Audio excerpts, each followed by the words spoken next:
Baba wethu ingcwele, Yesu wenkosi Yesu, uYesu Kristu, Thixo lamandla onke, ngalo mzuzu Thixo ngosenamandla, moya ingcwele, moya wenyaniso, moya woxolo nothando, siza kuwe Nkulunkulu somandla, lo mkhonzi wakho Thixo lamandla, ezothetha ngezwi lakho, thatha indawo yakho njengoThixo, ukuthi ndlebe ngendlebe, Thixo ngosenamandla, iphulaphula ibisi lakho, uthi inhliziyo nenhliziyo Thixo Nkosi, lendawo Thixo somandla, inhliziyo zethu ziva ukuthetha kwakho, thetha uphimisele ezimpilweni zethu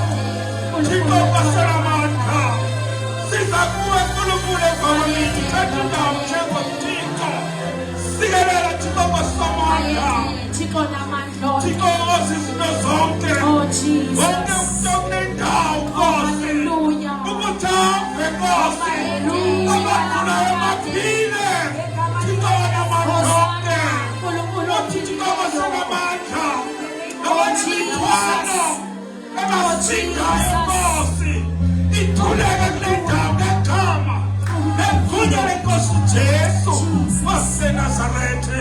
Amen and amen. Siyabonga nokubonga ifikile ivangeli. Siyabonga siyabonga njalo, sibonga Nkosi yamakhosi, yebo lifikile,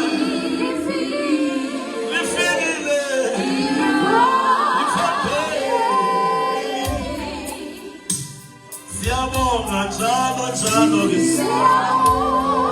sibonga Nkosi, haleluya, yebo lifikile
Inisitaka mina kuhle kodwa madoda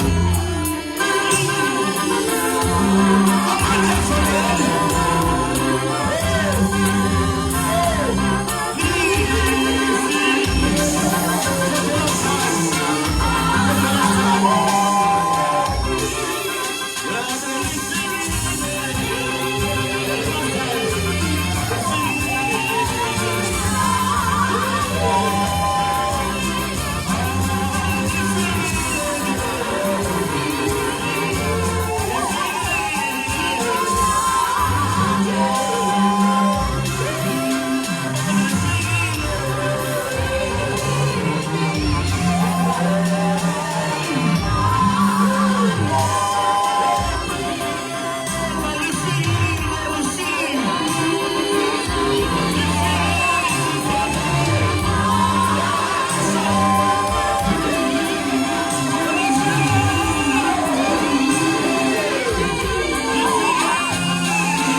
servant of God.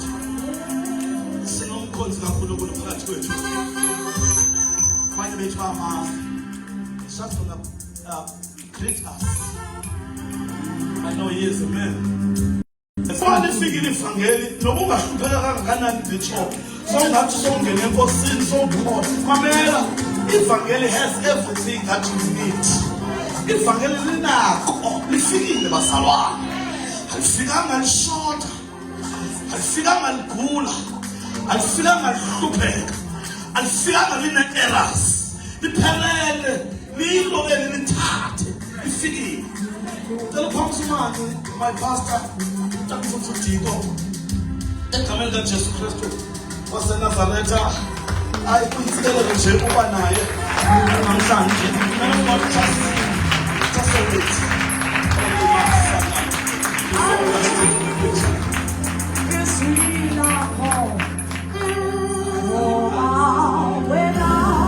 Hallelujah. Amen. Ndicinga ke ndiyayithanda leyo kokuba ndoyike indawo kaThixo. Ngoba mhlawumbe amazwi endizowathetha ahambelana nochuku. Hallelujah. I want to say hallelujah. Amen. It's a language bazalwane mandithi hallelujah uthi wena amen. Alithi amen uthi into nje yasenkonzweni khona abantwana. Amen. But ke ngamagama abhalwe eBhayibhelini xa usitsho njalo izwi likaThixo. Ayibonge inkosi.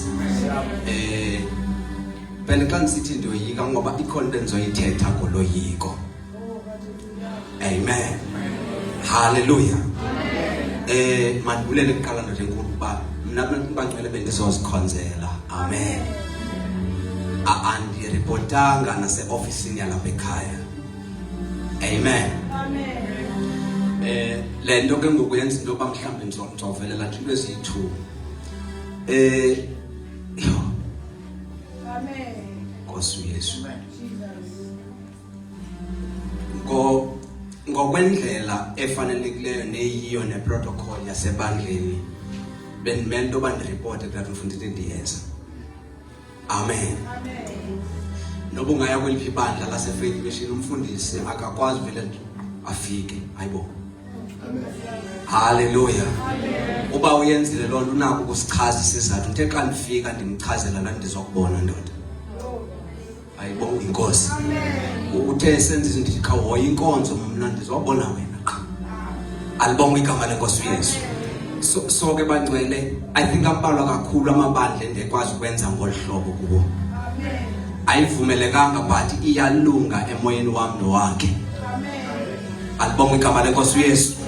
Ngoke andiyoyiki loo nto kokuba ngaba athi mandibene into endinokuyithetha. Ndizothetha kuni ke bazalwane. Amen. Ndizothetha kuni zinkokheli zalapha ekhaya. Ayibonge inkosi. Bulisile worship team, bulisile kumbethu wesigubhu bazalwane. Ndithanda bandibize ngolohlobo ngoba ayasishaya. Basishaya bazabayenza lento. Amen. Khona le nto apha ndinqwenela nathi pha ibandla sizawufika kule nto enebhere lokuyivungama. Khona ibhere mani ivungama pha. Ayibonge inkosi uYesu. Itsho kamnandi laa nto. Ebangcwele okay. Ndihamba ndodwa phele.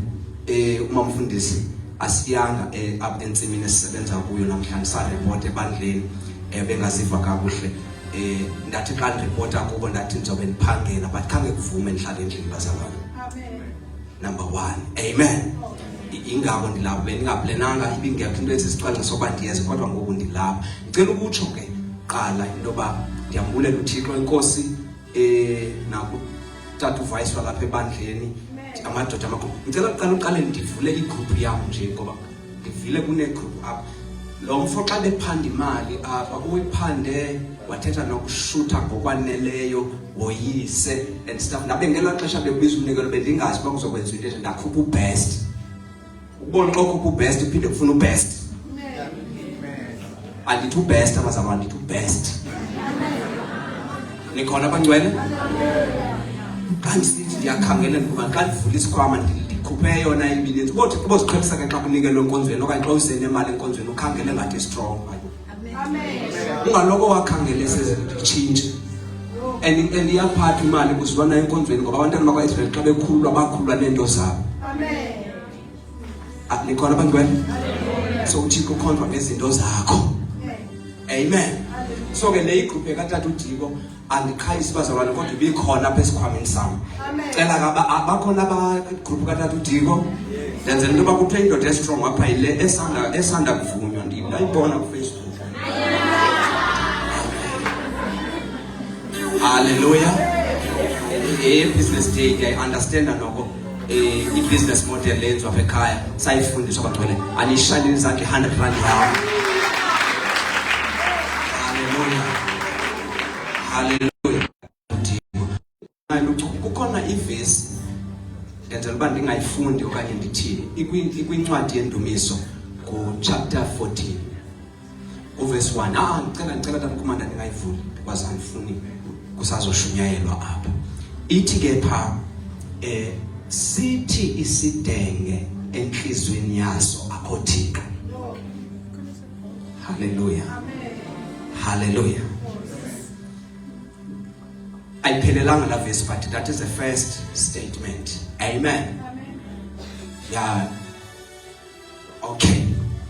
Now daya kwenye I think chapter 17 where Proverbs bengalungiselela into yalapha ekhaya ngifuna ukunixela nje ngoba ngifuna ukwenza statement kule nto endiyithethayo.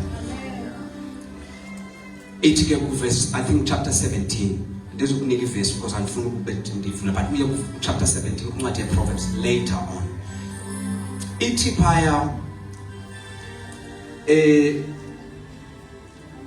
you know ubangaba ufundisa isidenge you are wasting your time.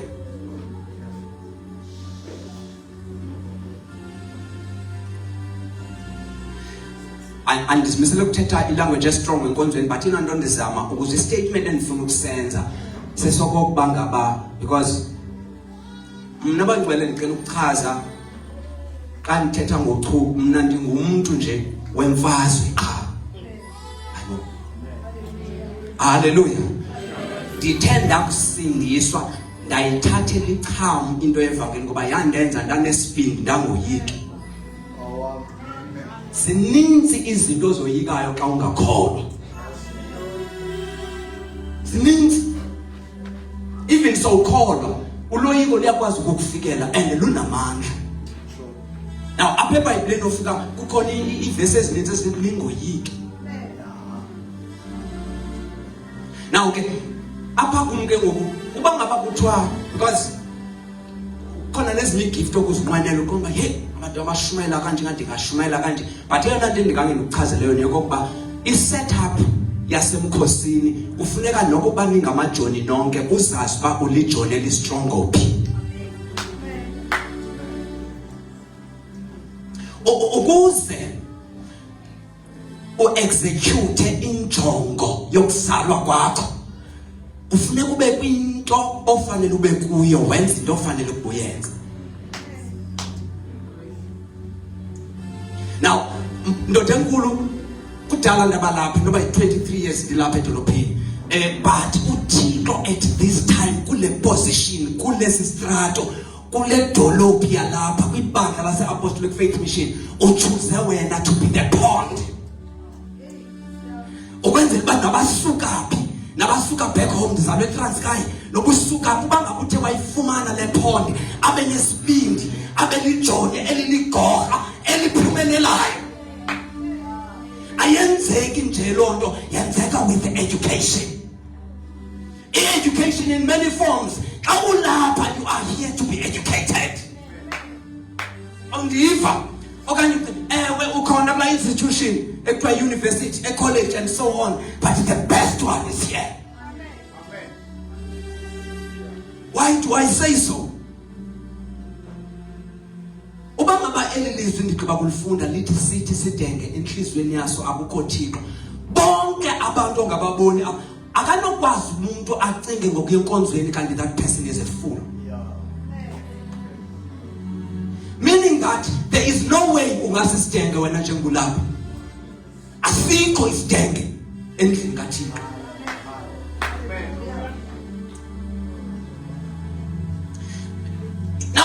Sanctification kukuba sifikelele kusale ekuthini sizazi okokuba ngaba never will it will never be ukuba sibe sisithembu. Not that only it can be a prophecy or any motivation where you are destined to win. You not only destined, you are created. You are designed. No kungane fault ezingabakhona kube khona impazamo, but when you realize and understand, immediately you conquer. Why? Because noba ngathi udenge kuyeba kuwena, but eyona nto kumele uzazi wena into okokuba andisosidenge.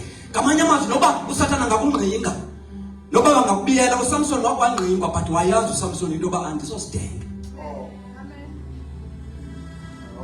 Ndenze ubudenge. Hallelujah. Hallelujah. Now ithi ke ngoku le verse xa ufundi, you know, awufundisa eyona ndaba endifuna ukuyibophelela kuyo lo chapter 17 oku Proverbs.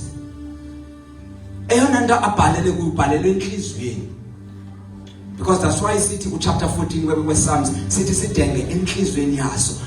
Ivangeli lenkomo tata mokugqiba kuyihlabelela apha indenza ndisibone into yoba si-safe, sikwi-space shift sonke, and sibhalele phi emkhathini. Every time xa silapha akuba siyavuya nje, akuba sivuyisa ntoni, akuba siya entertainer, but siyakwazi even ingoma xa isihlokoloza siyiva sikhangele esifestileni uba singaphuma kanjani. Asingithi nje uba khona pha elokugqibela endifana uba ndilithethe lokuba xa senifundile nisenza into eyi-one, there is no devil from hell that can conquer you. Ayikho maybe situation engakohlula xa sele nifike lapho niyi-understand nenza into eyi-one. Xa simane sihlabelela sigida sizama into yoba sonke side senza into eyi-one. Incwadi ye-Acts ithi babethandaza, babehlala ndawonye, babemxhela omnye. Abazalwane besenza loo nto kuba khona ibehliswayo. So zonke ezinye izinto esizenzayo kukuncedisa into yokokuba ngaba side sibe enhliziyweni, kukuncedisa okokuba ngaba side sibe emxhela omnye, and uba sike safika sifikile. Akwisazama wena xa sesifikile uyazanyiswa. Eyona nto endizomemelela yona not only kuni, even nakuni uba ndizikhumbuze every time into yokokuba ngaba ndilisotsha ekumele into yoba nivele empini. Akurizayinwa kwaYesu. Hayibo. No, ungafunda uPsalm 139 uthi David noba ndingabaleka ndiye kwelabafileyo Nkosi nalapho khona. Ngoba even nesihoko asesika Satan isiwayo. Ayikho indawo ongazimela kuyo uThixo angafiki. Xa senuzinike ivangeli eyona mechanism. That's why like esivese ndisifundileyo even lethetha ngefull. There is no way. That's why si-aligned, siqinisekile into yokokuba ngaba akukho government ongakwazi ukuregulate i-government upon the shoulders of the prince. I am living on that. Because kaloku izayo ichazile into yokuba ukumkani lusemahlombe akhe, urhulumente luphezu kwamahlombe akhe. How can a fool lead the wise? How can one who does not know God regulate you on the space of God? So for you to come and understand and acknowledge that there is God to be worshipped, you are wise. God bless you.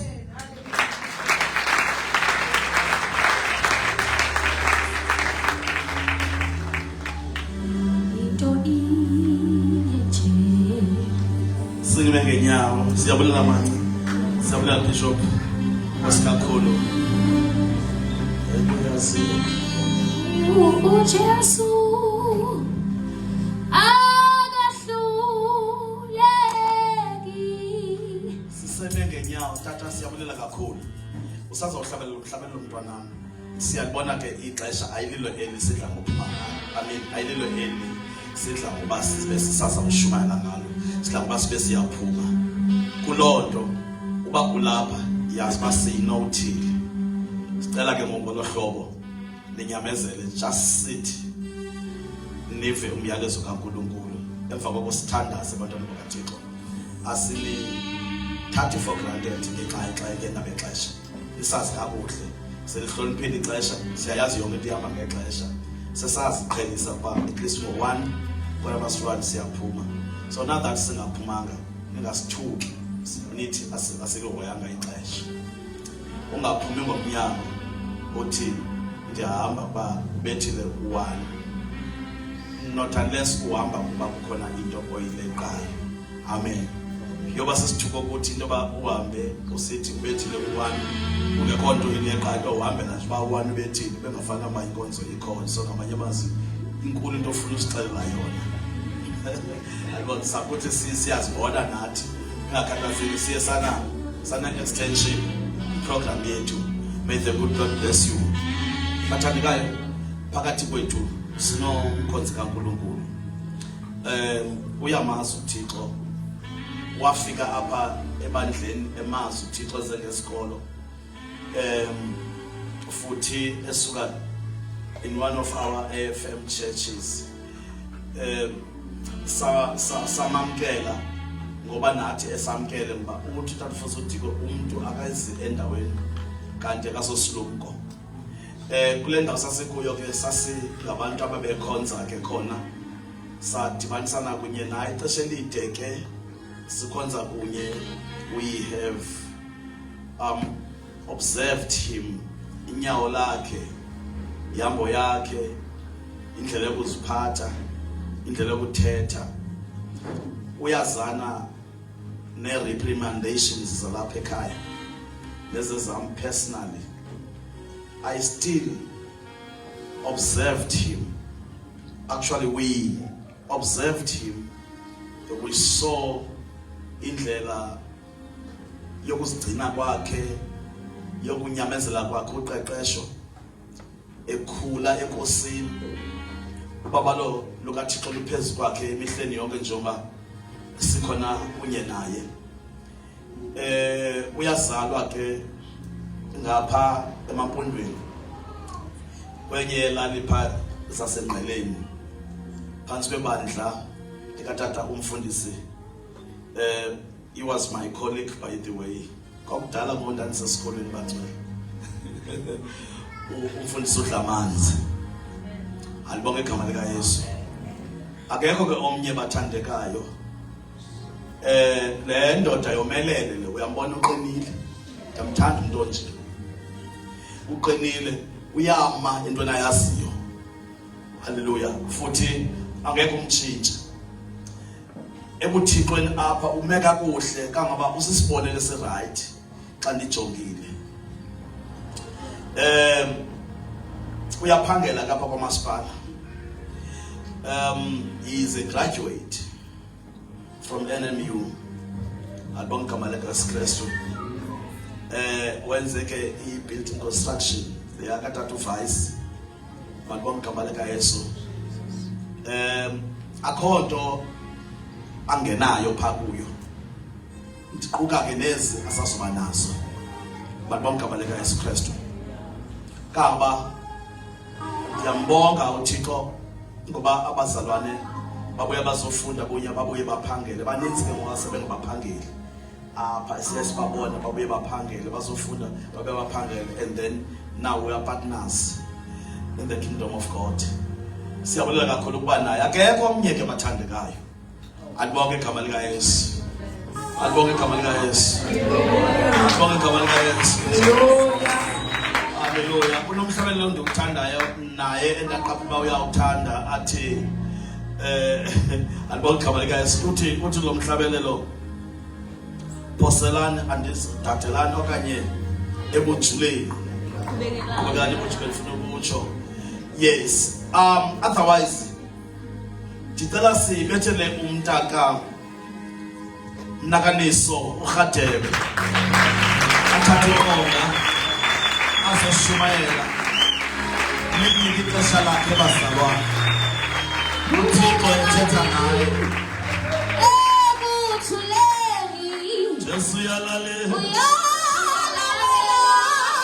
Yesu uyalalela.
Kristu Jesu. Amen.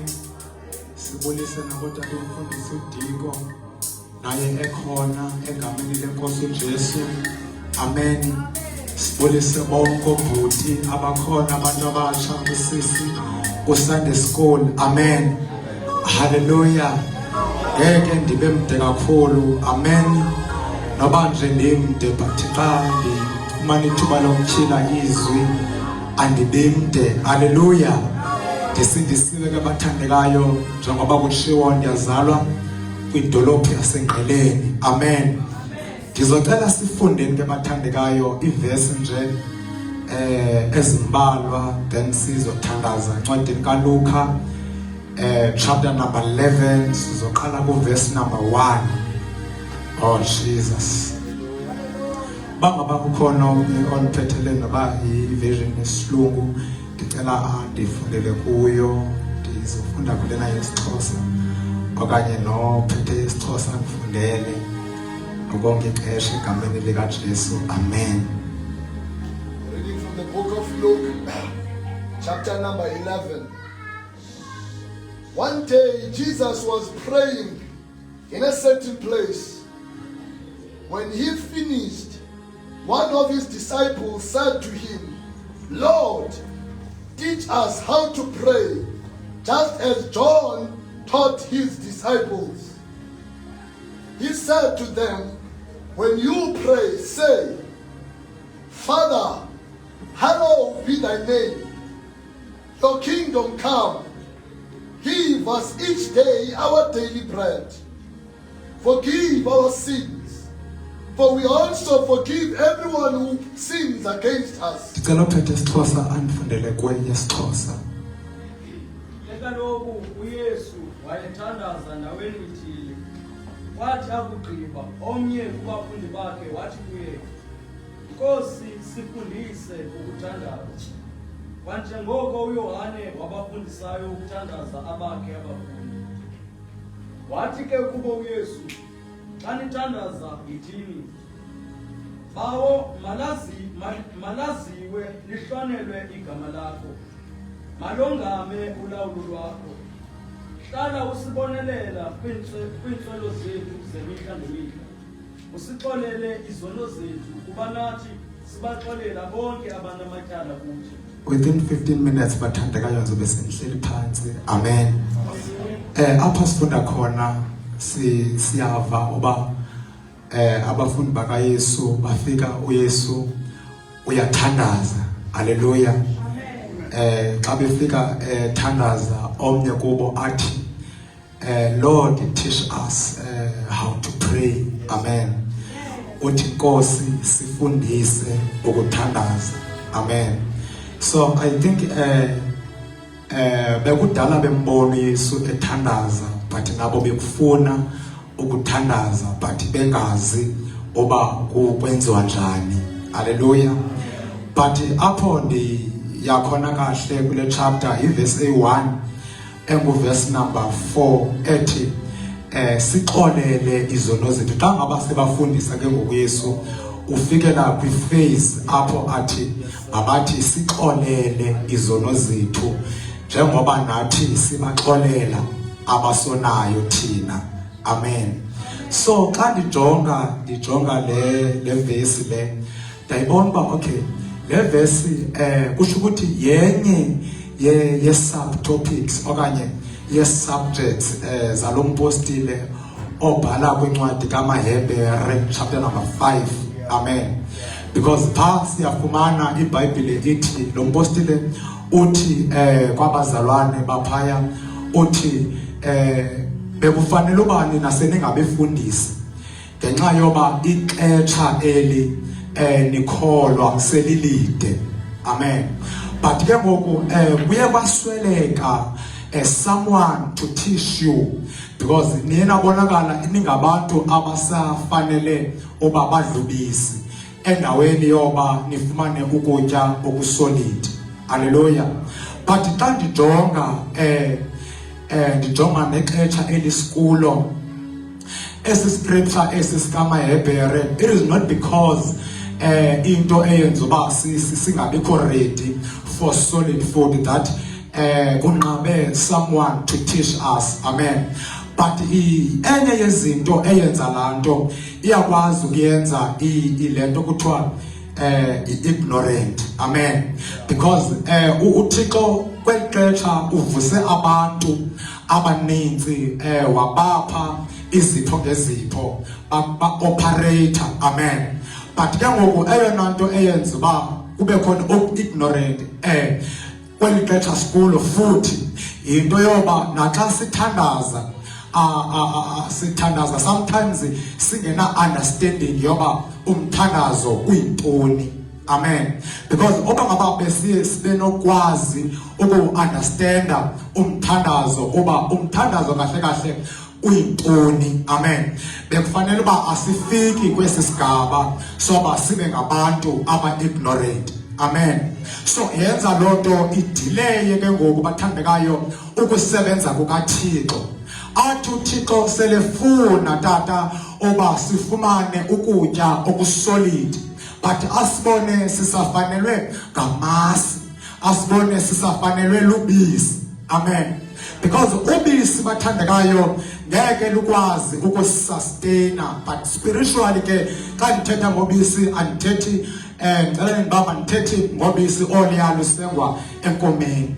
Hallelujah. But spiritually kukhona izinto uThixo afuna sirishe ilevel yazo ngokwematurity. Amen.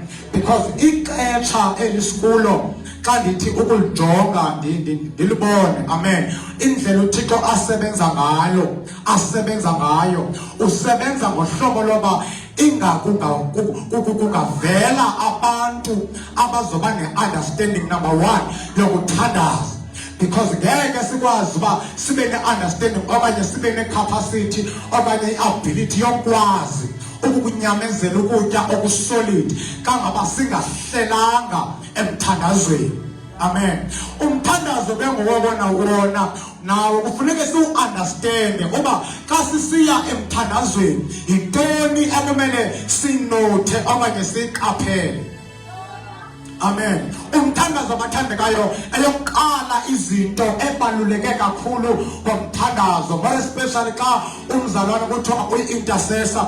Yeah, sonke sizi-intercessor because umzalwane kuyafuneka uba makathandaze. So ayona nto ebaluleke kakhulu xa ungumzalwane othandazayo funeka uyi-understande ntakabuzane into yoba xa uthandaza into oyifunayo ngaphezu kwezinto zoba wena waziwe as a prayer warrior ufuneka ube concerned kakhulu nge-result. That is why benqabile abantu abathandazayo kwiindawo zabo bathandaze kangaba kuhlangenwe ezindlini zesikhubo, but bona abanalo ixesha lokuthandaza noThixo. Hallelujah. Because umthandazo tata ongawenzi in your closet ngeke ukwazi ukuyitshintsha i-character yakho. Ngeke umthandazo owuthandaza xa abantu behlangene ezindlini zesikhubo ube nayo ukuyitshintsha i-character yakho nendlela uThixo afuna ukusebenzisa ngayo apha until ube ne-understanding yoba eyona nto ebalulekileyo nefunekayo emthandazweni zi-result. Hallelujah. That is why Yesu ngenye imini uthi xa uthandaza uthi xa uthandaza ngena egumbini lakho. Uthi xa uthandaza ukuba uthandaza ngena egumbini lakho uthandaze kuThixo osemfihlakalweni. And then uyena uThixo esemfihlakalweni uzova umthandazo wakho awuphendulele ekuhleni abantu babone. Hallelujah. And xa efundisa pha kule ncwadi kaMatthew pha uthi udathi xa sokuba nithandaza ningaphumi niye kwiimbongo zezitrato nithandaze kuba nibe noviwa, nifuna ukuviwa, nifuna ukuba nirecognizwe uba ningabantu abathandazayo. No, uThixo akekho interested kuleyo nto kakhulu. Eyona nto eyifunayo ukuthembakala apha emthandazweni. Hallelujah. So akwenze ke ngokumthandazo kube izuba ukhule from ubisi ufikelele ekutyeni okusolid. Hallelujah. Hallelujah. Because uThixo tata ngeke akwazi ukuhamba okanye asebenze ngabantu abangakafikeleli kula phase. Ngeke akwazi ukusebenza ngabantu abasahlubisi. Because ubisi alunazo intswana, ubisi alukwazi ukunikeza istability. Hallelujah. Hallelujah. So uThixo kahle ufuna abantu, because xa ndifunda apha kwincwadi yeKings ndifumana phaya uEliya ithi iBhayibhile emveni koba ebulele abaprofethi bakaBhali. Now lo mama wakwaIzabhere ithi iBhayibhile wathumela kuye wathi naye ngomso at this time uzambulala njengomnye wabo. So iBhayibhile ke ngoku ithi uEliya waphila impilo yokubaleka ebaleka lo mama. Hallelujah. Ekubalekeni kwakhe iBhayibhile wabaleka okokuqala usuku lonke wafika walala phansi komthi.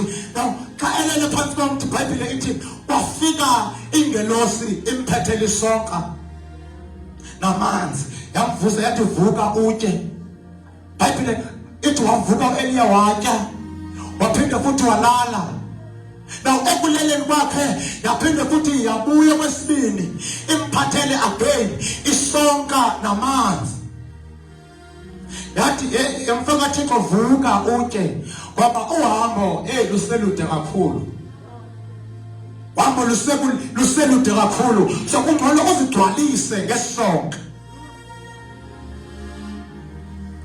Hallelujah. Now uThixo uthi kuye uEliya ngoba uEliya wayenguprofethi omkhulu ne, but ke ngoku wayemoyika ngendlela emangalisayo uIzabhere lo. So uthi Thixo, Eliya ndifuna undigqobele uHazayeli, undigqobele noYehu, then undigqobele noElisha abe ngumprofethi esikhundleni sakho. Hallelujah. Before uThixo amthathe ke ngoku uEliya, so kufuneke agcobe abaprofethi. But my point ipha kwincwadi kaMahebhere bathandekayo eyoba now kwexesha sikulo sidinga uba singafidwa ngokutya okusolid. Ngeke sikwazi ukuhamba singenako ukutya because sizoba ethe. Into ezobenza uba sibe strongo ukudla.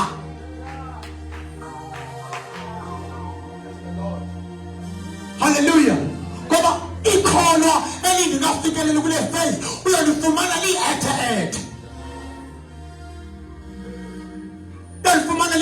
That is why abanye bekadaya bathi bebeshumayela angabikho amen baphokakane bangafuni ukushumayela base-ethe.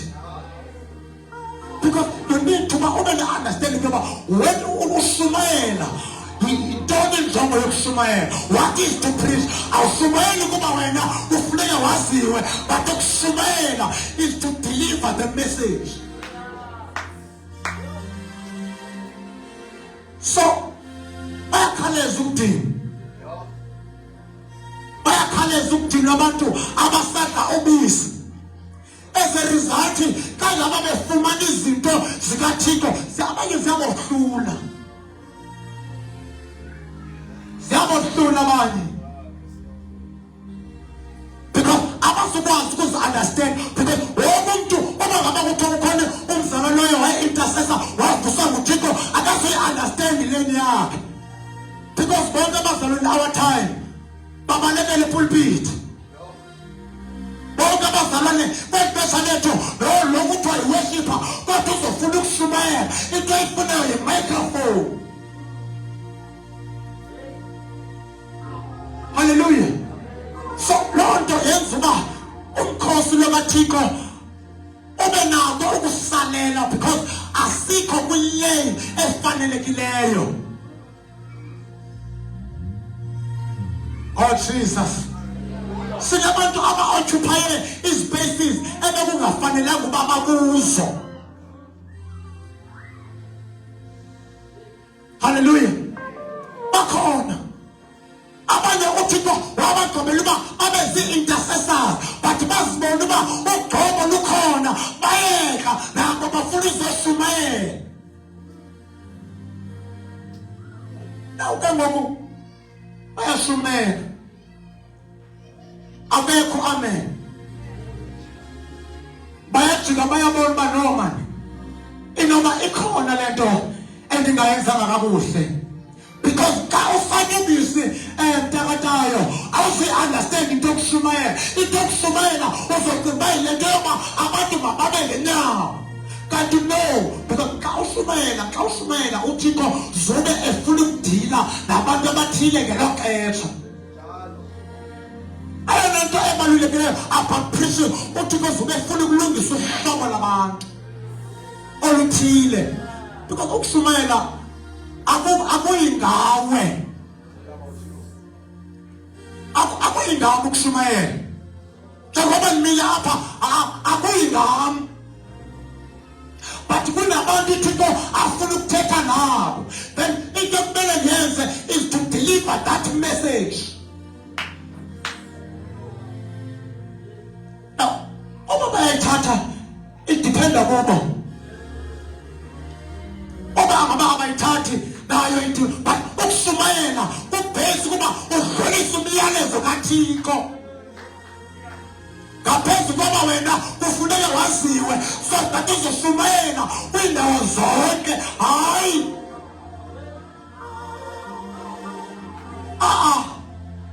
Ayihambi kanjalo.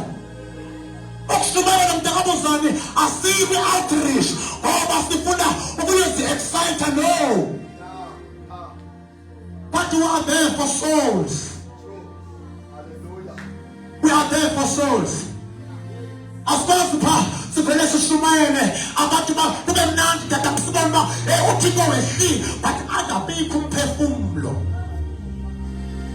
At the same time xa ngaba engekho, you need to understand, as long as I delivered the message, because xa usadubisi uzoba discouraged. Tomorrow utashumayela I down the earth. Because when you walk into it's about ufuni bengawe. Hallelujah. Ayikho ngawe lento. Ayikho uthi akazivusa individual. Kayivusa umkhosi uThixo uvusa umkhosi opheleleyo. Then we need to occupy our lanes. That's a good cause. Funeka sibe kwi-lanes zethu. So that oba ngaba umkhosi oyi-opponent uye wadlula kuHazayeli, hayi angasindi kuyewu. But uba ngaba nakuye usindile, hayi angasindi ku-Elisha. But uThixo in our time bathandekayo, in my spirit I sense uba kukhona umkhosi awuvusayo, and lo mkhosi uvuswa nguThixo umkhosi ozophatha ikhele, and leli khele azoliphatha lelakhele likaJehu.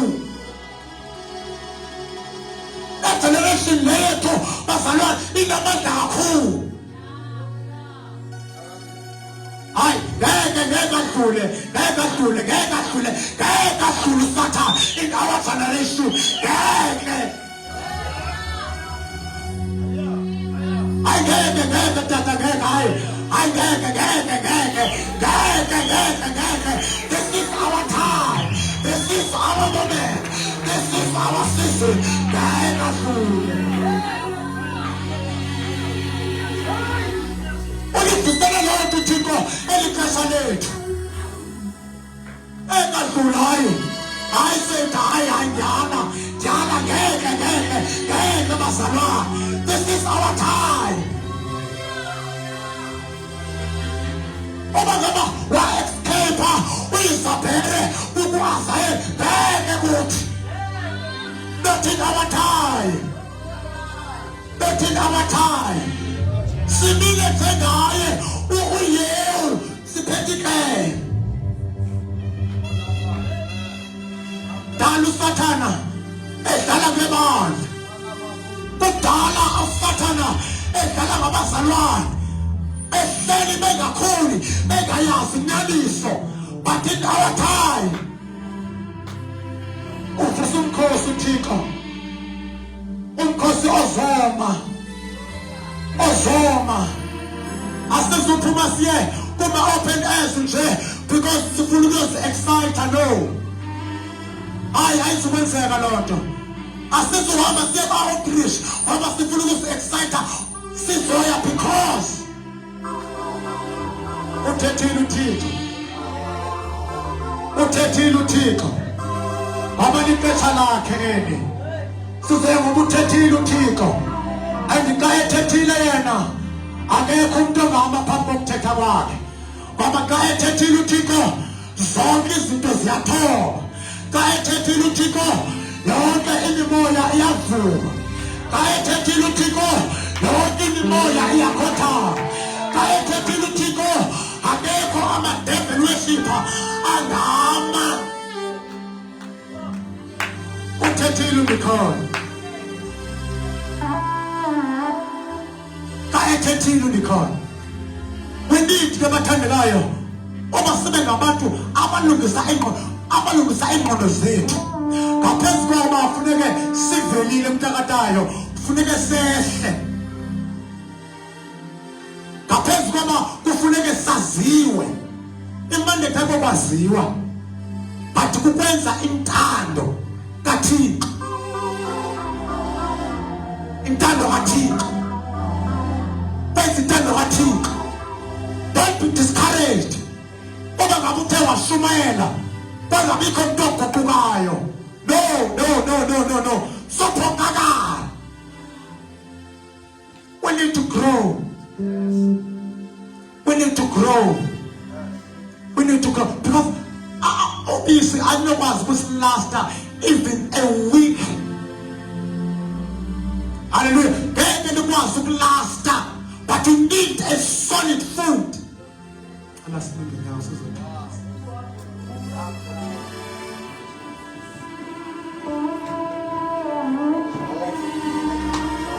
We need a solid food. Ngoba kwenzeka kwelinye ixesha kuthi kanti kusenabantu abasafanele ubisi. So aba bantu ngaba-encourage uba emadoda ningahlali, ningabikho comfortable, because uThixo ubhizi ufuna abantu abadla the solid food. Ngoba abantu abazohamba noThixo ayingabo abaya bafuna uThixo bazodla ukutya okusolid. Cela tata uze ngaphambili.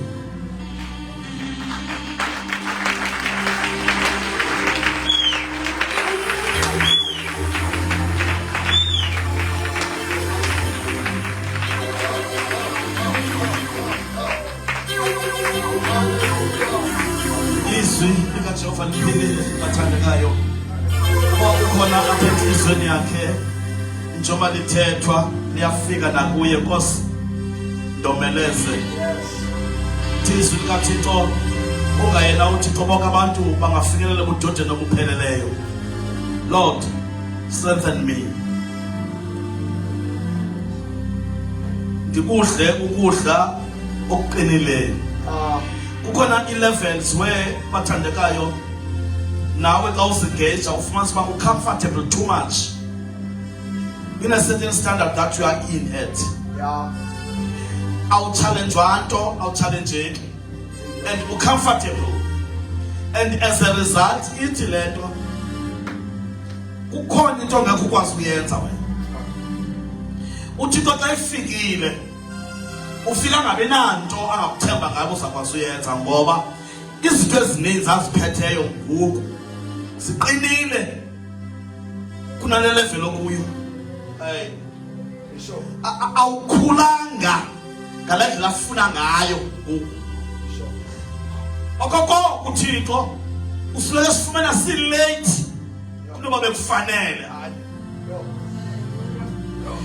Usifumana singekafiki kunoba befana sesifikile. Kuthi ilixesha lokudliwa kokudloqinileyo, kodwa abona uba safanele ngamasi, into ezininzi zisidlule kanjalo. Ukhona namuntu lapha endlini othi, Lord, help me to grow. I may be fit for the solid food. Ngoba uThixo unento afuna ukuyenza ngabantu who always eat the solid food. People who would be able to digest the solid food. Abantu azakwazi ukusebenza ngabo ngoba kuyaqapha uThixo akasebenzi ngabantu abasadla amasi nabasadlubisi ngoba bakhulana. Nansi challenge apha. Bayafika abazalwane Nkosi sifundise ukuthandaza. Ngale ndlela wabafundisa ngayo uYohana abafundi bakhe. They were so challenged. They wanted to have it. They wanted to perform the way he performs. Indlela yomthandazo. Bayibona uba ikhona into edingekayo kubo. Uthenga nje kulapha wena awuboni uba ushota phi. Ingaba uphelele akhona ishotayo ngawo. Ngaba nje kulapha nje uThixo akananto afuna ukuyenza ngawe. Uphelele wena ugqibile. Uthixo nayethi mina nibhizi nonwabele ukudla ubisi. Hallelujah. Nanganani ukusilela. Uyakhala umntakamntakaniso uthi not in our time. Ngaba mntanam in your time. Ilave levangeli mayibe weak ngale ndlela ongayo. Will you stand the test of time? Will you be able to stand the test of time? Lord, give me solid food. Fika nasenkonzweni bayacengwa ngoba bakulungelanga ubudla oqinileyo. Noba kuthathwa ngemali bayacengwa ngoba bayoyikwa kuba bakulungelanga ubudla oqinileyo. Kodwa kube nini? Kodwa kube nini? Noba kuthathwa ngesono funeka sikhavarishe sibe nento singasithethiyo ngenxa yabantu abahleliyo enwabele ukudla amasi. Thetwa uhlala kude kube nini? Ukhula nini? Lord, help me to grow. Help me to grow in this. Help me to grow. Help me to grow. Thank you, Jesus. Ngeke ndomelele apha. Ndinika ukudla oqinileyo ndizokwazi ukuqina. Thank you, Jesus. Befana sokushumayela ukwazi ukushumayela. Ucomfortable kakhulu kwindawo ohleli kuyo. Phamsi izandla zethu.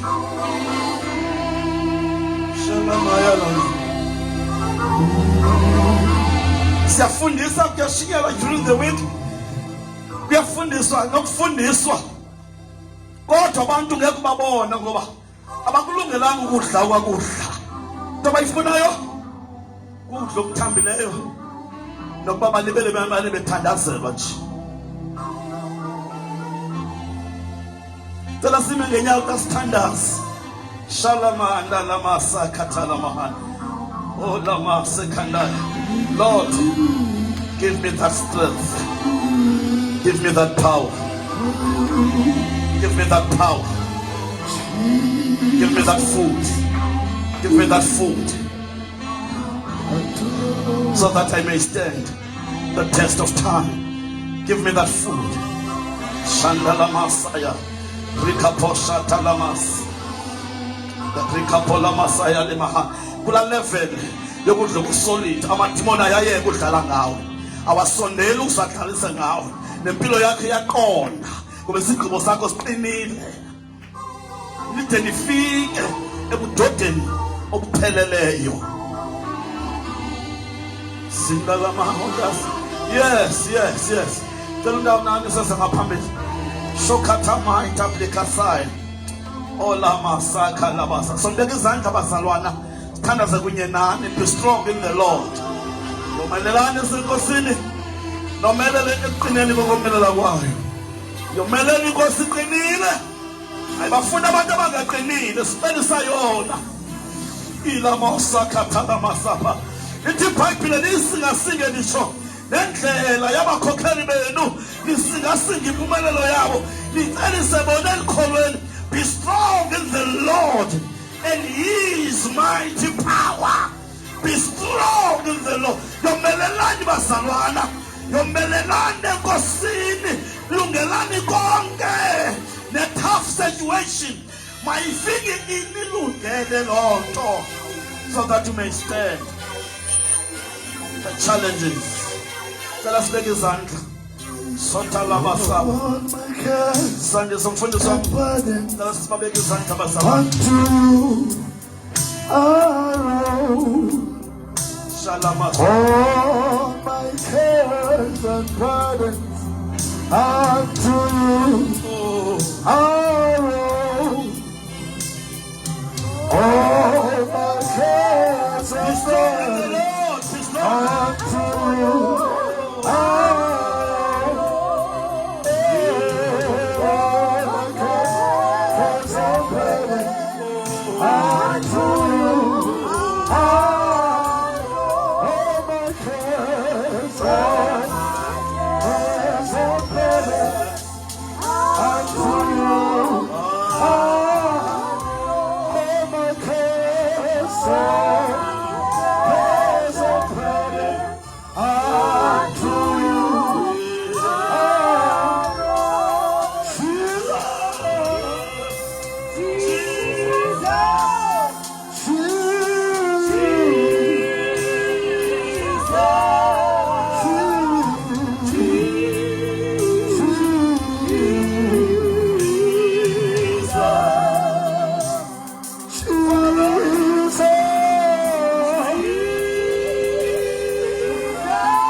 Aye endlini kaThixo aphume njani. Xa kunokwenzeka kuba kukhona umuntu olapha esiva ubuhlungu ngendlela ezahlukeneyo, indlela ebuhlungu ngokwasenhliziyweni yakhe, umoya wakhe awuhlala ngakakuhle, unokuhlupheka nokukhathazeka okungummangaliso. When you have come to the house of prayer, things ought to change. Omnye unovuka ubuhlungu ekhathazeka ngenxa yempilo esemzimbeni wakhe engenhlanga. Usile endlini kaThixo namhlanje. Omnye usendlini kaThixo ukhathazwa yimimoya, zonke izinto ezingakwazi ukwenza sense engqondweni yakhe. Hlutshwa omoya otikoloshe, omoya bokufa, omoya besibhakabhaka, omoya babathakathi, imimoya yenyoka, the marine spirits eoperate kakhulu ke yona, nemimoya engeminye izeminye ibe suicidal spirits. Are you here? May you please come to the altar. The man of God is gonna lay hands on you. Uyagula, uyagulelwa ekhaya, uyahlupheka, phefumulo wakho awuzinzanga, moya wakho uyagula, phila kabuhlungu nasereze, kunezinto ezikulahlekileyo, into ongayiqondiyo futhi ngawe, nanokuthi nemimoya yayikhathaza impilo yakho, ikhona yona yahlupha. Usile namhlanje endlini kaNkulunkulu. Ithi iBhayibhile abakhonzi bakhe wabanika igunya lokunyathela phezu nomadudwana, lokunyathela phezu kwenyoka, oshalama satalama anda, and to cast out every demonic spirit away from the people. Wabanika igunya to heal the sick. Shalama salama dalamasa. May you lift your hands. So hlabela Lord, touch me now, my Savior. Yes. Open you just only your heart. Open your heart. The Spirit of the Lord is in the house. Abanye abahleli phansi babekwazi uphakama bebe ngenyawo, cela bona bebe ngenyawo. Ngaphandle kwabantu abadala okanye abantu abagulayo bahlala phansi. Kodwa umuntu ongaguliyo ongenayo enye into ecela, may you please stand on your feet and honor the God working Spirit and the power of God. La la Messiah. Phila. Let's be now myself. Let's be now myself.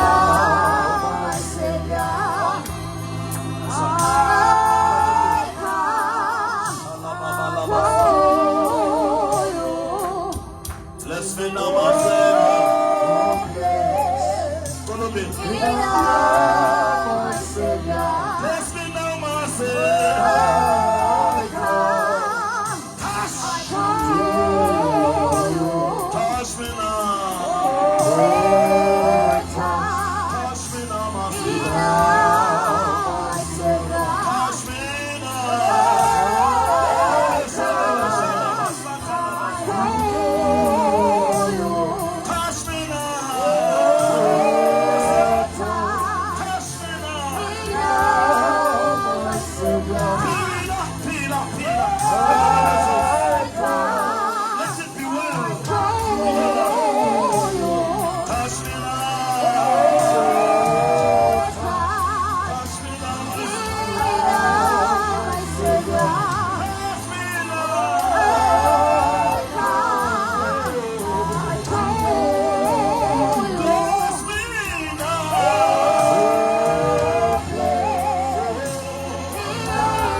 Qhubeka ndivale bathandekayo sihambe sigoduke before siyobonana kwinantsika elandelayo.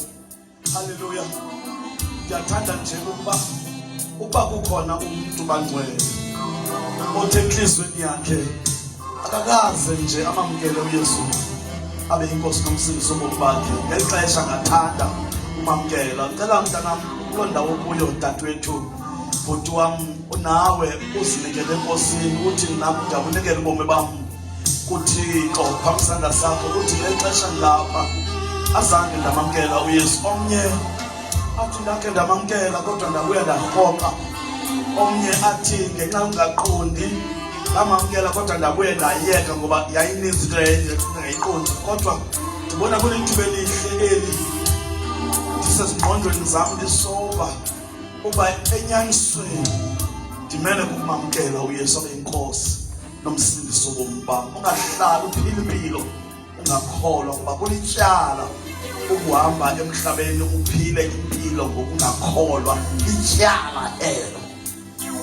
Cela uba ekhona abantwana bam batakwethu apha ngaphakathi othi nami impilo yam ndiyayinikela kuYesu Kristu abe yinkosi nomsindisi wobomi bam. Ngicela phambi sandla sakho kuloo ndawo kuyo nje ndizothandaza nawe.